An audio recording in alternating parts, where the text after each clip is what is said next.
네, 이제 다 준비가 됐다고 해서 저희 사도신경 하면서 2021년 1월 31일 예배 시작하도록 하겠습니다. 나는 전능하신 아버지 하나님 천지의 창조주를 믿습니다.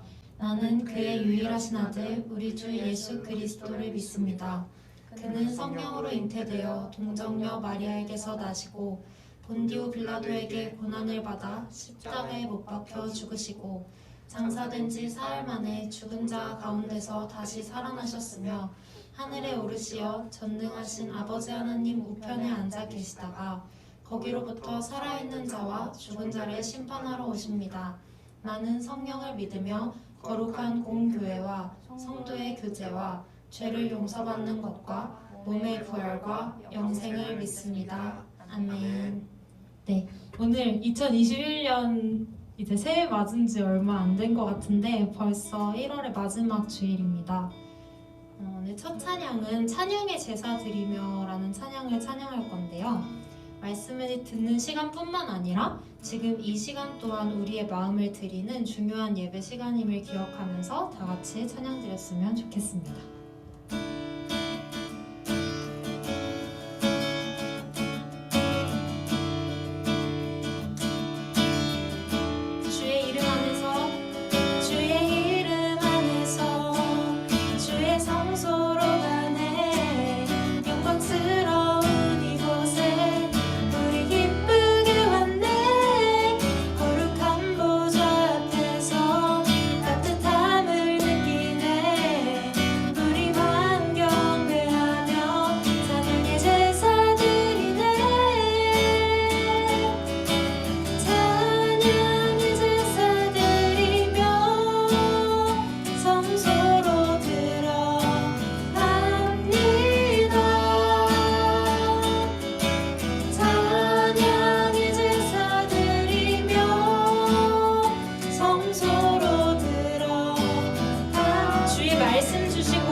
고백할 건데요.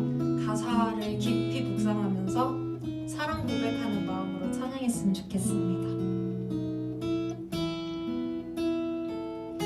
온 마음으로 주를 바라며 나의 사랑 고백하리라.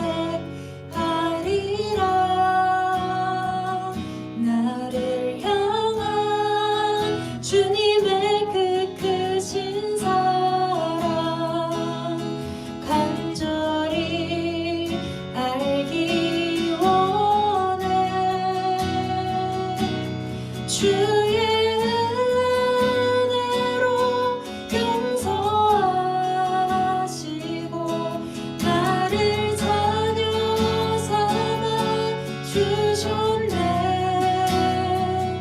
나의 사랑 고백하리라. 나의 구주 나의 주의 은혜로 용서하시고 주의 은혜로 용서하시고 나를 자녀 삼아 주셨네. 나의 사랑 고백하리라. 나의 구주 나의 친구. 사랑하고 좋아하고 또 고마워하고 이런 마음들은 말하지 않아도 티가 나지만 그걸 입 밖으로 고백했을 때 진짜 힘을 가지게 됩니다. 사랑해, 고마워 이렇게 하는 고백들은 듣는 사람에게만 영향을 미치는 것이 아니라 고백하는 나 자신에게도 마음 가득 되게 행복을 채우는 진짜 파워 있는 말이라는 생각이 들더라고요. 여러분은 하나님께 어떻게 사랑을 고백하고 계신가요? 이 찬양을 묵상하면서 어쩌면 하나님이 우리의 사랑 고백을 듣고 싶어 하시는 이유는 그 고백을 하는 내가 행복해지기 때문 아닐까라는 생각이 들었습니다. 우리 이 시간 기도할 건데요. 먼저 우리가 충분한 하나님의 사랑을 경험하기 원한다고 기도합시다. 그리고 이 시간을 통해 하나님께 고백해보기 원합니다. 하나님께서 우리의 고백을 기뻐하실 겁니다. 그 고백이 또 다른 고백을 만들 것입니다. 기도합시다.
위해서 문건운 형제가 기도해 주겠습니다.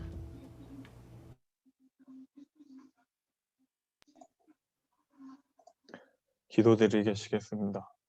사랑이 많으신 하나님, 오늘도 예배 드릴 수 있음에 감사드립니다. 하지만 코로나가 지속되면서 하나님께 향한 마음이 가끔 흔들릴 때가 있습니다. 그렇게 온라인 예배를 통해 예배를 꾸준히 드리면서 세상에 나아갈 때 하나님 은혜를 잊지 않도록 도와주시옵소서. 또한 코로나로 인해 온라인 예배가 지속되고 있습니다. 그렇게 예배가 진행되고 있는 동안 온라인 관련 문제 없이 원활하게 진행될 수 있도록 도와주시고 새로운 환경에 잘 적응할 수 있도록 도와주시옵소서. 드릴 수 있는 날이 일찍 올 수 있도록 도와주시옵소서. 오늘 말씀 전해주실 하나님께 은혜 내려주시고 감사드리며 예수님 이름으로 기도드렸습니다. 아멘.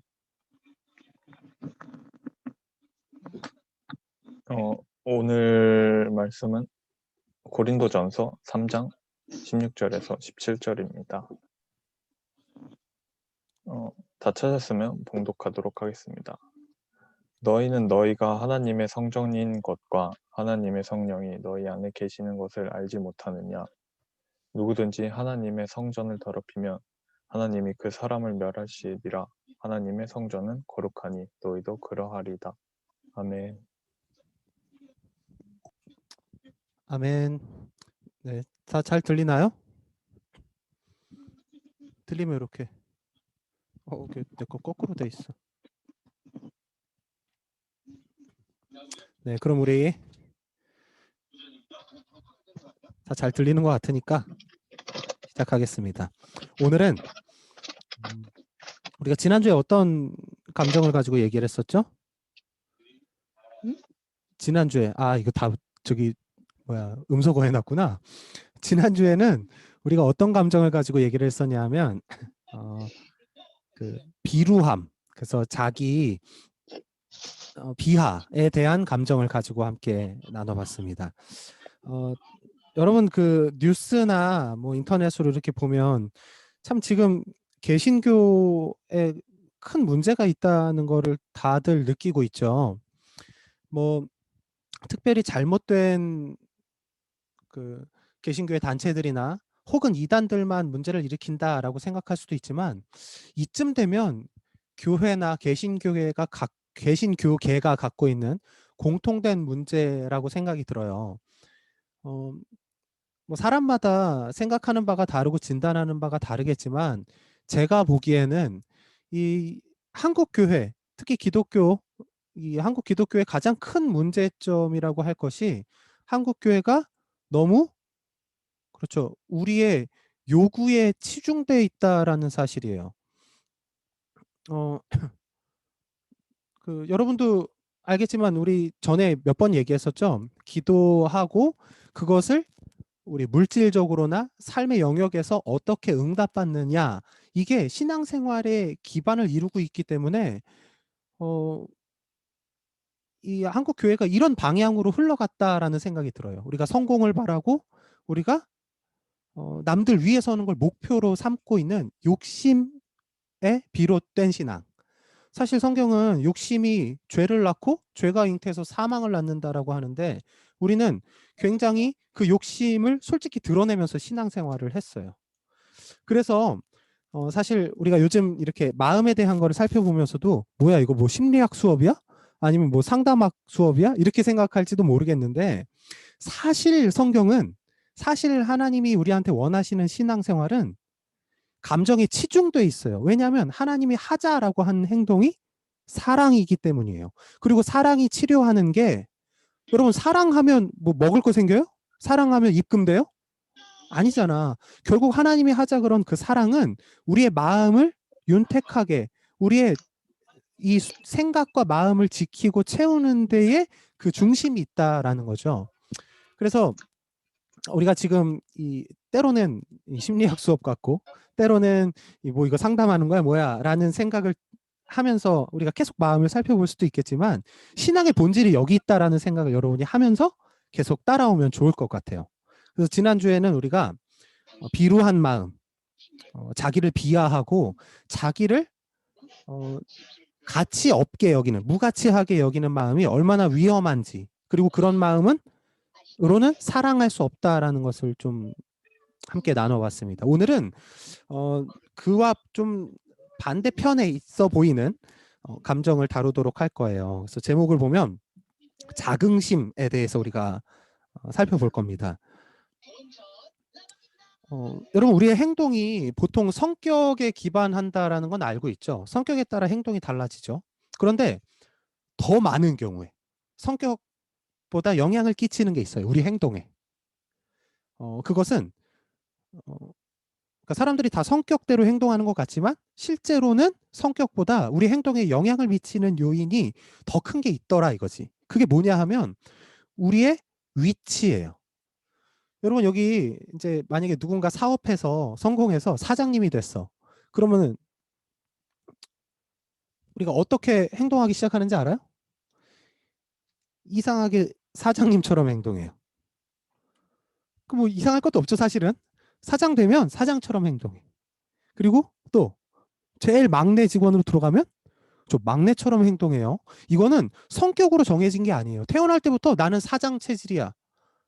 그래, 근데 군대 가서 이등병 되면 고참 체질처럼 굴어요? 행동은 그럴 수 없다라는 거죠. 실제로 내가 지금 어떤 위치에 있느냐, 내가 어떤 사람이냐라고 스스로 자각하기 시작할 때 행동이 변하기 시작해요. 그래서 뭐 연예인들도 뜨고 나니까 뭐 행동 바뀌었다. 뭐 당연한 얘기겠죠. 인기 있는 연예인은 인기 있는 연예인처럼 행동하기 마련이에요.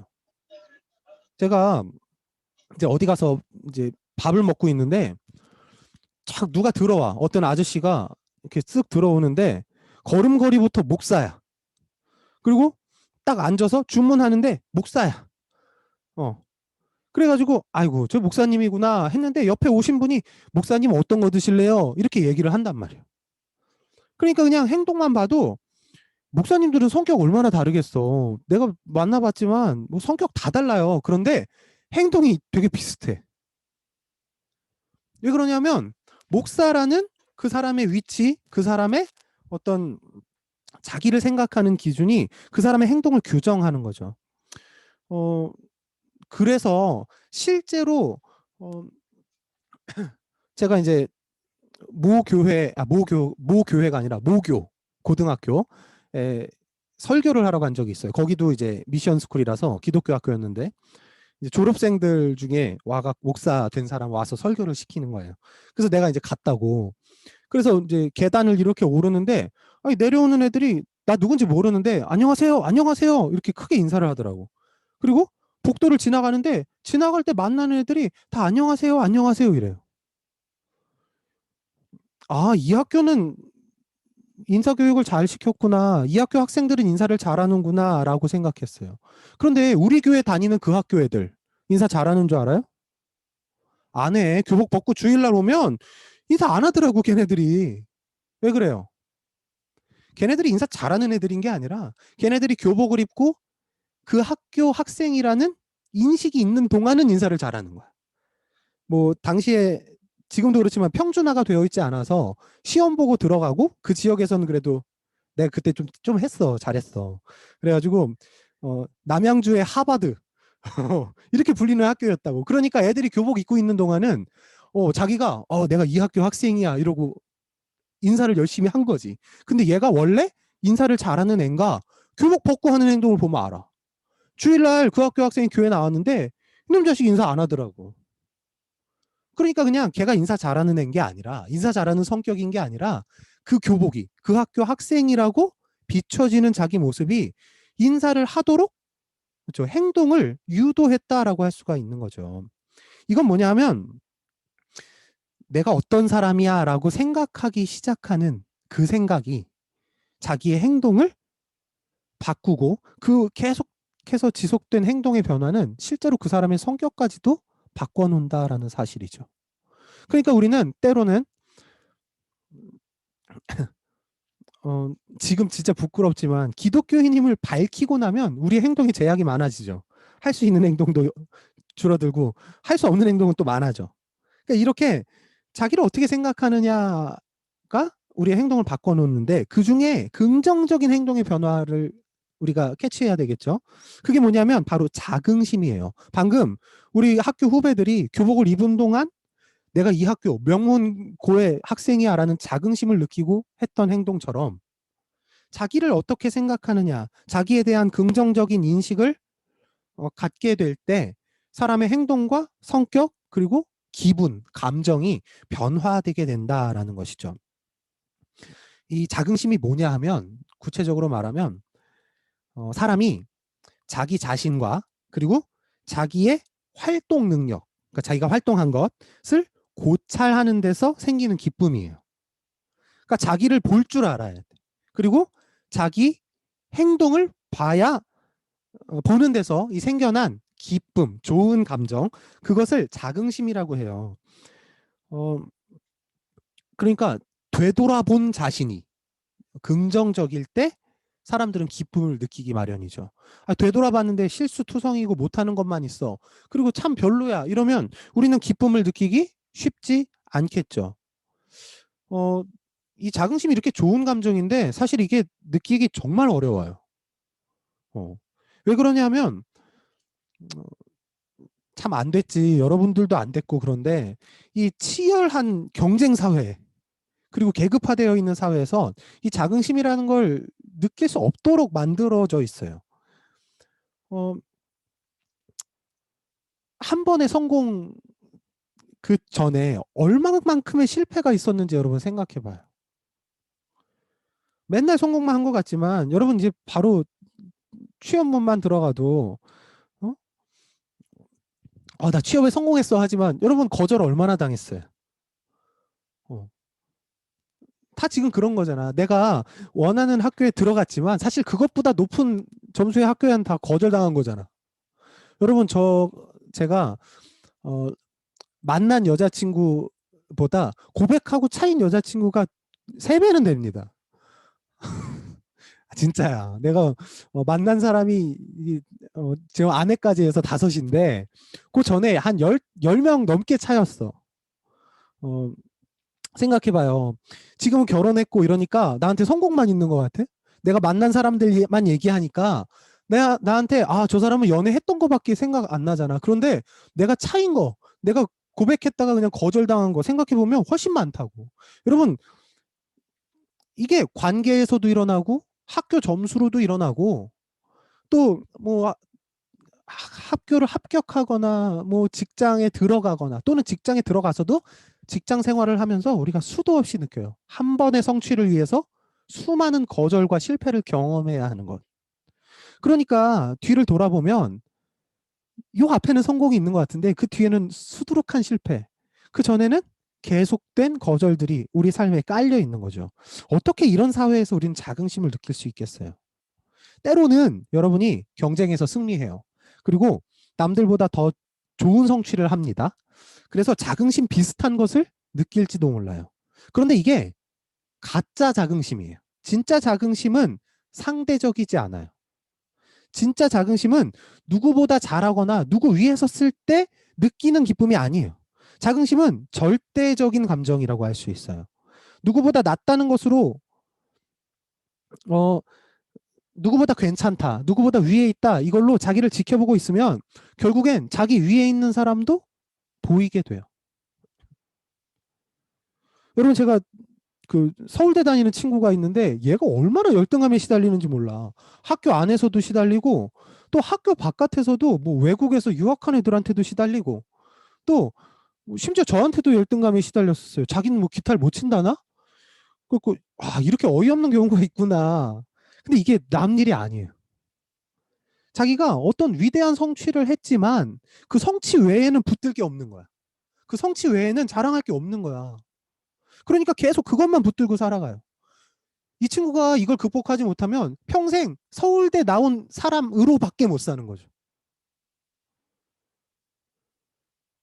그렇게 얻은 성취 혹은 기쁨, 그 경쟁을 통해 얻은 또는 세상의 가치를 통해서 성공한 그런 것들로 얻은 기쁨은 그 기쁨에 머물도록 허락하지 않아요. 다시 우리를 벼랑으로 내몰아요. 그러니까 계속 뭘 해야만 한다라고 생각하게 되죠. 이건 자긍심이라고 할 수가 없어요. 그럼 도대체 자긍심은 어떻게 하면 생기는가? 세상에서 좀 성공하고 돈도 많이 벌고 좋은 학교 나오고 좋은 데 취직하고 좋은 차, 좋은 집 사면 자긍심이 생길 것만 같은데 이걸 가짜라고 하니 우리는 도대체 어떻게 자긍심을 얻을 수 있는 건가? 이게 참 좋은 건데 말이죠. 지금부터 그걸 소개하려고 해요. 이 상대적이지 않다고 했죠? 자긍심이 절대적인 거라고 했어요. 이 상대적인 건 여러 사람의 객관 안에 들어있는 거예요. 상대적인 건. 그리고 주관적인 건 뭐냐 하면, 그러니까 절대적인 건 뭐냐 하면 누군가의 주관 안으로 들어가는 거예요. 쉽게 말하면 상대적이라는 건, 야, 이 정도 돼야 키가 큰 거야 라는 거지만, 주관적인 건 그냥 내가 보기에 크면 괜찮은 거야. 세상의 기준과는 상관없어요. 나를 바라보는 상대방의 주관, 그리고 자기 자신을 생각하는 자기 자신의 주관, 이게 중요하다라는 거죠. 이 주관적인데 긍정적인 감정을 여러분 뭐라고 부르는지 알아요? 이 주관적인 감정, 그러니까 내 주관적인 감정, 그런데 긍정적이야. 이거를 우리가 사랑이라고 불러요. 그러니까 사랑을 정의할 때 지금 이 감정을 설명하면서 사랑을 정의하면 주관적이고 긍정적인 감정, 이걸 사랑이라고 할 수가 있죠. 뭐 그냥 결국 사랑 얘기구나, 결국은 사랑 얘기구나 이렇게 여러분 듣다가 좀 진부한데, 뻔한데 느낄 수도 있어요. 그런데 이게 뻔할 수밖에 없어. 왜냐하면 실제로 답이 그렇기 때문에 그래요. 그리고 여기서 뻔하지 않은 부분은 우리가 이 사랑이라고 하는 걸 굉장히 추상적인 관념으로만 생각해 왔던 것들을 좀 더 구체적인 감정, 구체적인 행위로 좁힌다는 데서는 이제 좀 새롭다라고 할 수가 있겠죠. 내 주관적인데 내 눈엔 괜찮은 감정, 이걸 사랑이라고 해요. 여러분 자기 뒷모습 언제 봐요? 요즘에 뭐 카메라가 발달돼 있으니까 가끔 누가 찍어준 내 사진을 보기도 하고, 나는 언제 보냐면 이렇게 미용실에서 머리를 깎고 나서 거울을 이렇게 대주면서 뒷머리 잘 잘랐나 뭐 이렇게 해보래. 근데 뭐 내가 보면 알아? 그냥 얘 좋아요 무조건 그러지? 이때 뒷모습 잠깐 봐요. 여러분 사람은 거의 자기의 뒷모습을 보지 못하고 삽니다. 그런데 나 말고 타자, 다른 사람은 언제나 쉽게 내 뒷모습을 볼 수 있어요. 이것은 그냥 뒷모습에만 해당하지 않습니다. 우리의 모든 면을, 생각과 우리의 행동, 우리의 성품, 모든 것들을 타자는 마치 거울처럼 우리에게 비춰줘요. 우리 자신이 우리에 대해서 아는 것보다 다른 사람이 더 우리에 대해서 잘 알고 있다라는 거죠. 그리고 혹 그 사람이 내가 모르는 내 장점을 비춰준다면 우리는 참 기쁘고 행복을 느끼게 될 거예요. 그런데 반대로 그 거울이 항상 나의 단점을 비춰준다면 나는 우울해질 거예요. 저도 그 남자들이 이런다 그랬잖아. 그 아침에 샤워 싹 하고 거울을 보면 괜찮은데, 많이 들어봤죠. 그런데 다들 다이어트를 결심하고 이런 못생긴 게 앞에 앉아 있나 하는 그 장면이 있어요. 그게 어디냐 하면 미용실이야. 미용실에서 이렇게 목 싸매고 머리 이렇게 뭐 찝어놓고선 이렇게 거울 보고 있으면 아유 이거 살 빼야 되는데 이 얼굴로 어떻게 사나 이 생각만 계속 들어. 왜 미용실 거울은 그럴까? 왜 이렇게 못생기게 보일까? 근데 여러분 내가 보는 모든 거울이, 우리 집 화장실 거울부터 화장대 거울까지 내가 다니는 모든 거울이 미용실 거울 같다 생각해봐요. 나를 만나는 모든 사람들의 눈이 그 거울처럼 날 보고 있다라고 생각해봐요. 되게 괴롭지 않을까? 이건 그냥 얼굴에 한정되는 게 아니라 그냥 내 삶을 그렇게 못생기게 못나게 바라보고 있다라고 생각해봐요. 그럼 정말 내 삶은 불행해질 거예요. 그런데 여러분 다 와서 꼭 봐야 돼요. 여기 교회에 그 사무실 옆에 유치부실 옆에 그 교회 들어오는 후문이 있어요. 거기 들어오면 거울이 하나 딱 있어. 그 거울은 날씬하고 커 보여. 어. 여러분 다 나중에 교회 오면 꼭 테스트 해보기 바랍니다. 나도 뒤에 차 세우고 글로 걸어오면 아우 이 몸빼 어떡할 거야. 이거 왜 이렇게 괜찮아. 이렇게 느끼게 되는 순간이 여기 복도에서 잠깐 있어요. 미용실 거울과는 정반대죠. 대부분 뭐 백화점이나 쇼핑몰에서 그런 거울을 쓴다는 얘기도 있던데 아마 일리가 있는 얘기 같아. 기쁘잖아. 기분 좋잖아. 그리고 옷도 사고. 근데 저는 감사하게도 교회 올 때마다 경험합니다. 직장에 이런 거울이 있는 거야. 그런데 여러분 생각해봐요. 내 옆에 있는 사람이, 나를 만나는 사람이 그 거울처럼 나를 비춰주는 거야. 나를 볼 때마다 와 하고 감탄이 나오는 거야. 그러면 내가 얼마나 행복할까요? 그걸 또 나한테 알려준다면 내가 얼마나 기쁠까요? 내가 그 거울 앞에 서기 전까지는 내가 얼마나 괜찮은 사람인지 모르고 살다가 이 거울 앞에 서면 아 멋있어. 이런 감정을 느낀다면 그런 거울이 내 옆에 존재한다면 내가 얼마나 행복하고 기쁘게 살 수 있을까요? 이걸 사랑이라고 해요. 그 사람의 장점을 비춰주는 거울이 되는 일. 그런데 이게 사랑하는 사람의 재능이거든요. 사랑이 주는 가장 큰 이득이기도 하고. 그런데 여러분 혹시 내 모든 면에 무관심한 사람이 있다면 그 사람은 나를 사랑하는 사람은 아닐 거예요. 혹은 내 장점도 알고 있고 내 단점도 아주 골고루 알고 있어요. 이런 사람은 좋은 동료일지는 모르고 좋은 친구일지는 모르겠지만 나를 사랑하는 사람은 아니에요. 사랑하는 사람은 그 치명적인 단점을 보지 않는 재능이 있어요. 사랑하는 사람은 나의 장점이 비쳐 보이는 여기 거울 같은 미용실 거울과는 반대 같은 그런 재능이 있는 게 바로 사랑의 힘이에요. 그래서 제가 맨날 사랑 타령하잖아. 청년 애들 너네 보고 맨날 연애해라 이러고 또 막 어디 예배 안 드리고 간다고 하면 사랑이야? 그럼 보내줄게. 뭐 이런 소리 하고 한 번도 못 봤어. 진짜 그러러 가는 사람.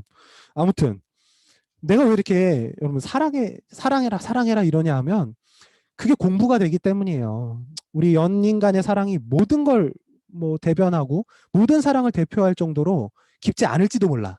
그런데 적어도 여러분이 사랑하는 동안 경험한 그 순간들 있죠. 이게 사랑의 가치라는 걸 기억해야 돼요.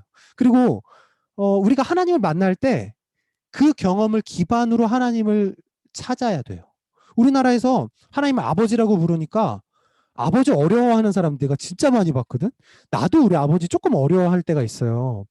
왜냐면 뭐 시대가 우리 아버지도 지금 이미 70대시고 옛날 뭐 전쟁 때부터 사시던 분이라 지금 나랑 내 아들 같이 그냥 친구 같고 재밌고 이러진 않아. 그냥 저한테 우리 아버지는 어른이에요. 존경할 대상. 저 위에 계신 분. 그러니까 하나님 아버지 이러면 하나님도 저 위에 계시고 존경해야 되고 경외해야 되고 엎드려 절해야 되는 아주 좀 어려운 분 이렇게 생각하기가 쉽죠. 왜 사랑하라고 하냐면 그 사랑의 경험을 통해 그 대상이 하나님이 돼야 된다라고 생각하는 거예요. 여러분 뭐 다 100%는 아니지만 연애해봤죠.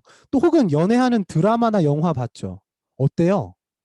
막 보고 싶어 미칠 것 같고 입술 보면 막 뽀뽀하고 싶고 하나님과 우리가 그 사이여야 된다는 거야. 하나님이 이 옆에서 우리 아버지처럼 나한테 잔소리하고 너가 잘 되길 원해. 자 백현아 이렇게 살아야 한다. 이런 아버지의 모델만 있는 게 아니라 내가 경험한 사랑의 모델. 그래서 하나님이 이 옆에 있는데 내 입술을 쳐다보고 계시는 거야. 그리고선 이렇게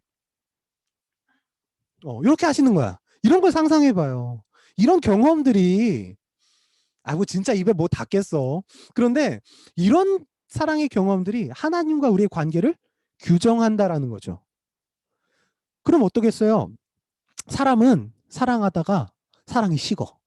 그리고 또 만나다가 헤어져요. 그런데 신기하게도 늘 동일하신 사랑. 우리가 어떤 행동, 어떤 감정을 품더라도 우리에게 일관된 사랑으로 쏟아부으시는 분. 그 하나님의 사랑이 우리를 보고 늘 감탄하고 계신다라는 거예요. 그래서 우리는 우리의 사랑의 경험을 통해 하나님을 보는 걸 훈련하고 노력해야 돼요. 그러니까 여러분이 자긍심을 정말 느끼려면 여러분을 사랑하는 사람을 만나려고 노력해요. 누구가 자꾸 내 단점을 지적하잖아? 그러면은 내가 막 발전할 것 같잖아. 근데 의외로 발전 안 해. 잘 안 고쳐지거든. 나도 이 단점이 뭐 수두룩한데 평생 못 고쳤어요.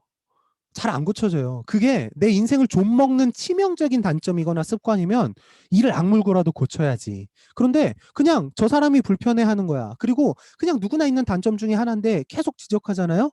그러면 사실은 조금 거리를 두는 게 좋아요. 그 사람하고는. 나를 칭찬하고 내 좋은 걸 발견해주는 사람들을 만나려고 노력해야 돼요. 많지는 않을 거야. 진짜 많지 않아요. 그리고 거기서 끝나는 게 아니라 그 경험을 삼아 하나님을 만나기 시작해야 돼요. 그러니까 여러분 여태까지 어쩌면 하나님을 저 높이 계신 그 대단하신 분, 위대하신 분, 높으신 분, 어르신 이렇게 대했을지도 몰라요. 그럼 우리는 하나님이 날 보고 감탄하고 있고 하나님이 날 보고 박수치고 있고 하나님이 내 입술을 바라보고 계시고 하나님이 날 끌어안고 싶어서 못 견뎌 하시는 거. 너가 너무 보고 싶어라는 그 뜨거운 심정을 갖고 있다라는 것을 경험하지 못한 채로 하나님을 통해 우리의 자긍심은 생기지 않을 거예요. 그러니까 하나님 앞에서 늘 죄인인 거야. 늘 부끄럽기만 한 거야. 우리가 죄인임을 깨달아야 할 때는 언제냐 하면 미용실에 앉아 있을 때면 돼. 내 실체가 그대로 드러나. 땀구멍. 이 피부는 왜 이래? 그래요. 근데 하나님 앞에 섰을 때는 미용실 거울은 아니에요. 적어도. 하나님 앞에 섰을 땐 여기 교회 거울이라고, 쇼핑몰 거울이라고. 그러니까 거기선 자신 있어도 돼요. 거기선 지금 내가 이렇게 멋지구나. 이 분 눈에는. 이 분이 날 볼 때는 감탄하겠구나. 진짜 괜찮구나. 진짜 아름답구나. 이런 자긍심을 느끼는 관계로 하나님께 나아가야 한다는 것이죠. 오늘 우리가 읽은 말씀이 하나님이 우리한테 너희들은 성전이다 이렇게 표현하는 말씀이에요.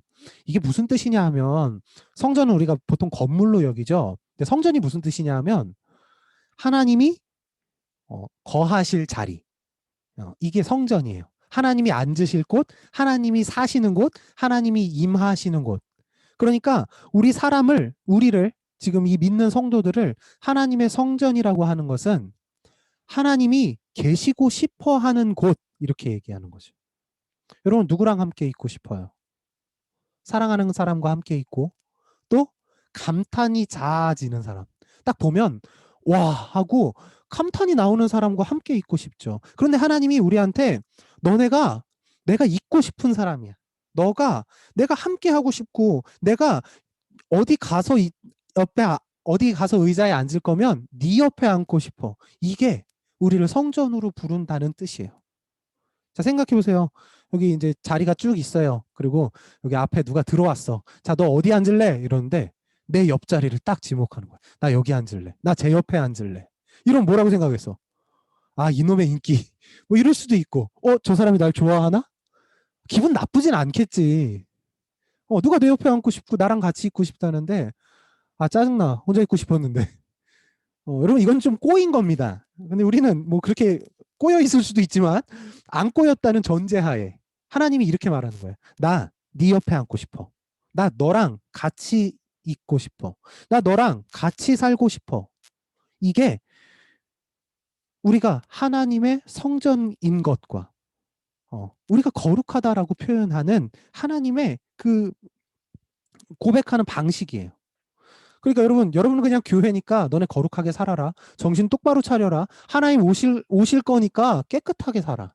이런 뜻이 아니라 하나님이 나를 보고 하나님이 지금 여러분을 보고 나 네 옆에 앉고 싶어. 나 너랑 같이 가고 싶어. 나 소풍 갈 때 나 니랑 버스 옆자리에 앉고 싶어. 나 너랑 짝꿍하고 싶어. 이렇게 얘기하는 거라고. 이거 프로포즈예요. 그러면 우리 안에 어떤 감정이 어떤 마음이 생기기 시작하겠어요? 하나님이 날 감탄하며 나를 멋지다고 여기며 날 멋있게 비춰주는 거울처럼 내 옆에 계속 자리하겠다. 반한 눈빛으로 날 쳐다보겠다. 이렇게 여기게 된다면 우리의 신앙생활 자체가 어떤 신앙생활이 되냐면 하나님을 만나면 만날수록 예배를 드리면 드릴수록 자긍심이 생기는 거예요. 아, 내가 사랑받을 만하구나. 그래서 그때 나오는 진짜 고백이 아, 내가 진짜 사랑받기 위해 태어났구나. 내가 지금 사랑받고 있구나라는 참 자긍심이 된다라고 하는 거죠. 지난주에 우리가 다뤘던 그 감정과는 조금 거리가 있어 보이죠? 자기 비하의 감정보다는. 자기 비하는 주로 우리의 단점을 보고 우리를 판단하는 사람들에 의해서 일어나요. 그리고 그 감정이 어디로 넘어오냐면 나에게 넘어와요. 그래서 나를 좀먹기 시작하죠. 아, 내가 진짜 그런 인간인가 보다. 내가 진짜 별 볼 일 없는 사람인가 보다. 여기게 돼요. 여러분, 그건 잘못된 얘기예요. 왜냐하면 우리를 사랑하는 하나님이 그리고 우리가 서로 사랑하는 이 공동체가 우리를 별 볼 일 없다라고 얘기하지 않기 때문에 그래요. 오늘 하나님이 우리에게 주신 여러분들이 하나님의 성전인 것, 하나님이 거하실 자리라고 하는 그 말을 여러분 깊이 생각하고 한 주 동안 기억하길 바래요. 아, 내가 하나님 거하실 자리지? 이건 여러분 똑바로 살아라 이 뜻이 아니라는 거예요. 나 너랑 같이 가고 싶어? 나 네 옆자리에 앉고 싶어? 이런 고백이라는 사실을 기억하면서 여러분이 하나님의 성전인 것 요걸 묵상하면서 한 주 동안 살아갔으면 좋겠습니다. 이따가는 잠깐 소그룹 모임을 할 텐데 소그룹 모임 할 때 이런 경험들을 한번 나눠봐요. 누군가 나에게 감탄했던 장면들, 누군가 나에게 아 이거 참 너 참 이거 괜찮다라고 얘기했던 장면들, 이런 것들을 한번 생각해봐요. 그리고 만약에 누가 안 그랬다고 생각하시면 하나님이 나한테 마음속에 주셨던 아, 넌 참 이거 괜찮아. 이렇게 마음 주셨던 것들을 기억하면서 한번 나눠보세요. 그리고 그것도 생각 안 나잖아? 그럼 자기가 생각해. 지금 하나님 안에서 예배 안에서 우리가 생각하기 시작하잖아? 그러면 생각 안에 하나님이 거하셔서 우리에게 말씀하실 거예요. 그리고 그건 하나님이 하신 말씀이에요. 하나님 목소리가 따로 있는 게 아니야. 우리가 선한 마음으로 하나님의 방식대로 생각하기 시작하면 그게 하나님이 역사하시고 하나님이 주시는 마음이라는 거를 여러분 기억하면 될 것 같아요. 이따가 이걸로 나눠주시고 자, 제가 기도하고 말씀 마치겠습니다. 하나님 우리를 사랑하여 주셔서 감사합니다. 하나님 우리 사랑하실 때에 우리의 모습을 보고 아름다워하시고 예뻐하시는 것들을 바라보며 우리의 존재가 하나님이 만드신 괜찮은 존재임을 발견합니다. 우리가 그 하나님께 거하기를 기뻐하게 하여 주옵소서. 하나님 앞에 있는 것이 우리에게도 기쁨 되게 하시고 우리의 존재와 우리의 가치를 올리는 일이 될 수 있도록 하나님 함께하여 주옵소서. 감사드리며 예수님 이름으로 기도드립니다. 아멘. 이 시간 봉헌 시간입니다. 여러분 봉헌 시간에 우리가 함께 기도문으로 하죠. 아마 다음 주부터는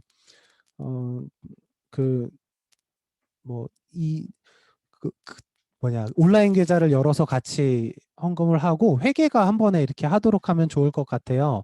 그래서 왜냐하면 이제 교회 계좌로 이렇게 알려서 하려고 그랬더니 재정부 집사님이 너무 힘드실 것 같아. 한 명 한 명 다 저거 하기가. 그래서 회계가 취합해서 그냥 청년부 이렇게 해서 이제 보낼 수 있도록 그렇게 진행을 하겠습니다. 지금 이 시간은 우리 함께 공동의 봉헌 기도문을 낭독하며 봉헌 시간 보내겠습니다. 자, 다 같이 하겠습니다. 시작. 하나님, 주님 주신 은혜가 너무 큽니다. 감사한 마음으로 나를 주께 올려드립니다. 자, 넘겨주세요. 지금 드리는 예물은 나의 모든 소유를 대표합니다. 예배를 드리는 이 시간은 나의 모든 시간을 대표합니다. 주님 앞에 서 있는 지금의 나는 내 생명을 대표합니다. 모두 드리오니 주님의 것으로 받아 주옵소서. 예수님의 이름으로 기도드립니다. 아멘. 네, 제가 축도하고 예배 마치고요. 소그룹 모임으로 바로 들어가겠습니다. 우리 주 예수 그리스도의 은혜와 하나님의 사랑과 성령 하나님의 함께하시며 교통하심이 우리의 존재를 가치 있게 여기시는 하나님의 시선을 의지하며 우리도 그 마음에 힘입어 세상으로 나아가고 서로 사랑하여 다른 사람을 사랑하는 사람으로 살아가도록 하나님께서 부르시고 또 그 부르심에 응답하기로 결정한 이곳에 모인 모든 청년들과 각자 이 자리에서 예배하는 모든 자들 또 예수 그리스도의 몸된 경민교회 가운데 지금으로부터 영원토록 함께 하시기를 간절히 축원하옵나이다. 아멘. 네, 예배 마쳤습니다. 소그룹 나눔 할 건데요. 잠깐만, 인원이 어떻게 되죠?